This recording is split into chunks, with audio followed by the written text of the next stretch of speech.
Olá pessoal, Silvio Castro falando aqui, CIO da Greenper Capital.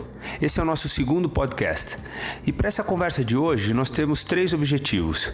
Primeiro, tentar encontrar quais são os sinais realmente relevantes em meio a essa quantidade quase infinita de ruídos, tanto no meio político quanto no meio econômico. Segundo, tentar entender quais são as nossas principais convicções utilizando o nosso framework do processo de investimento, nosso processo decisório e finalmente mostrar para vocês como que essas convicções se conversam com os principais ativos que a gente carrega dentro da carteira. Então vamos lá. Bom, começando pelos sinais versus os ruídos. Eu acho que de relevante ao longo desses últimos 3, 4 meses, a gente teve poucos eventos. Primeiro, a mudança de política econômica nos Estados Unidos após a eleição do presidente Joe Biden.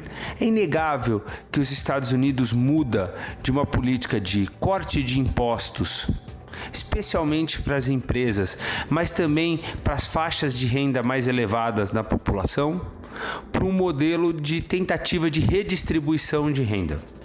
Segundo, a gente entra numa nova era onde os Estados Unidos vai tentar recuperar um pouco do tempo perdido, especialmente na parte de infraestrutura, investimento em infraestrutura, e tanto os Estados Unidos quanto a Europa, mas também a China, vai usar a temática de redução da dependência do carbono como o motor de propulsão para esses investimentos em infraestrutura. Então a gente deve ver ao longo dessa década um catch-up importante em investimento com repercussões sobre as cadeias de produções de commodities, especialmente metais básicos. Bom, o segundo sinal importante, obviamente, foi a aprovação e a escalabilidade na produção das vacinas. É claro que em meio a todo o sofrimento que a pandemia tem causado para as famílias no mundo todo, é difícil a gente tentar entender quais são os sinais realmente positivos, mas se você for parar para pensar, a capacidade da ciência de identificar, mapear, desenvolver diferentes formas de vacina e escalar sua produção e distribuição numa janela de pouco mais de 12 meses é realmente um feito. Claro que enquanto não tiver todo mundo vacinado e a gente retornado à nossa pretensa normalidade dos anos 2019, a gente ainda vai ficar com essa sensação de mal-estar, mas a verdade é que tem um avanço importante. Isso a gente já começa a ver nos preços dos ativos mais cíclicos, o mercado já antecipando essa volta à normalidade. O terceiro sinal importante, na nossa opinião, e último, foi a decisão do STF de tornar o ex-presidente Lula novamente elegível. Independente do que as urnas nos reservam em 2022, é fato que a dinâmica política no Brasil muda radicalmente com essa decisão do STF. Os diferentes agentes já começam a se posicionar. As pressões em cima do presidente começam a aumentar e a gente antecipa a função de reação de um presidente em período eleitoral quase 12 meses antes. Bom, vamos para a segunda parte dessa conversa, falar um pouquinho sobre as nossas principais convicções. Bom, usando o nosso framework de quadrantes, onde a gente coloca crescimento realizado nominal e potencial para a janela de curto prazo e reação de política econômica, seja do lado fiscal, seja do lado de política monetária, o que a gente percebe é Estados Unidos e Europa em reflation, ou seja, aceleração de crescimento nominal com resposta bastante acomodatícia de política econômica, enquanto Brasil e China a gente vê na margem uma desaceleração de crescimento, pelo menos em relação ao que era a previsão inicial dos agentes econômicos e ao mesmo tempo uma necessidade por razões diferentes de aperto de política econômica, com as diferentes repercussões aí nos ativos financeiros. Bom, quebrando um pouco nas classes de ativos.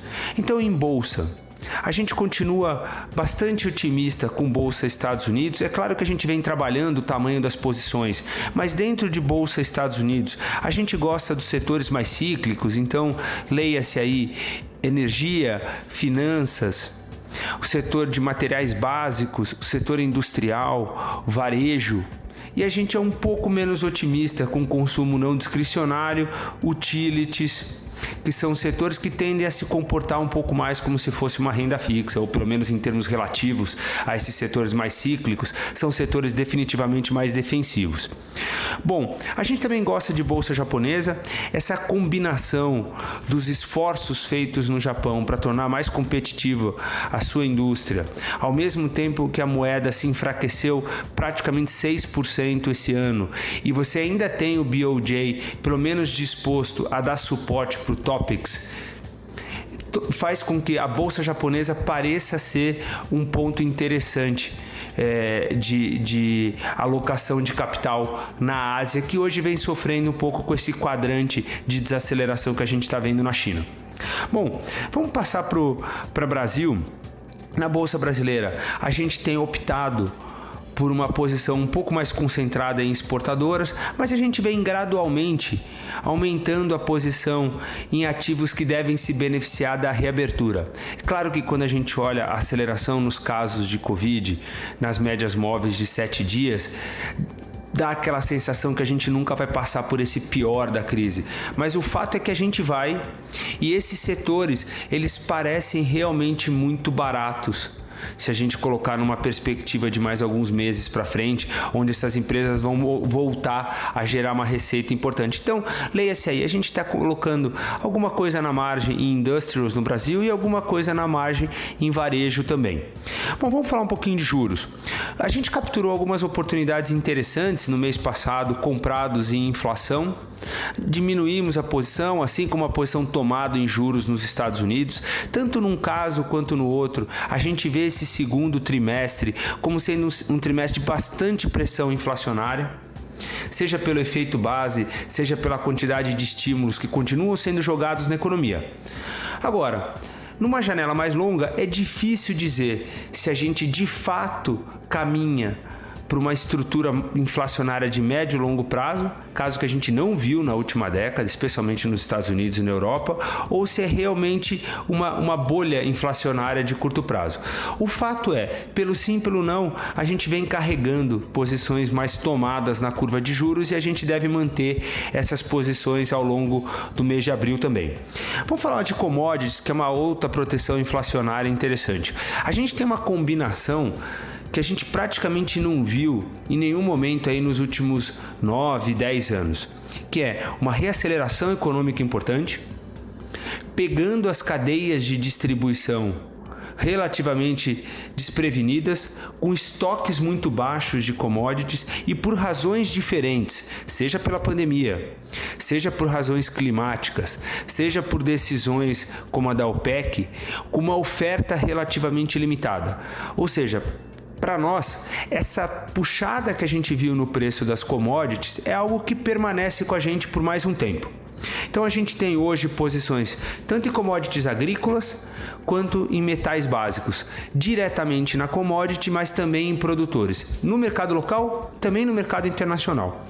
Para a gente terminar, como a gente comentou, na renda fixa a gente tem optado por não ter posições aplicadas, os nossos modelos continuam apontando para um prêmio de risco na curva muito abaixo da média histórica, tanto no Brasil quanto nos Estados Unidos, mas especialmente no Brasil. Então a gente vê muito pouca oportunidade para colocar posições aplicadas em juros hoje. Então a gente tem optado por posições tomadas na curva de juros indiretamente via a compra de inflação implícita. Com isso, a gente ocupou ao longo do mês de março alguma coisa na casa de 60% a 70% do orçamento de risco. A depender dos desenvolvimentos do mês, a gente foi flutuando essas posições e até onde a gente consegue enxergar o mês de abril, a ideia é permanecer com esse orçamento, eventualmente aproveitando estresses de mercado para aumentar as posições nos cases que a gente mais gosta. Com isso, eu termino por aqui agradecendo a confiança no trabalho da equipe Grimper Capital e desejando a todos um ótimo dia.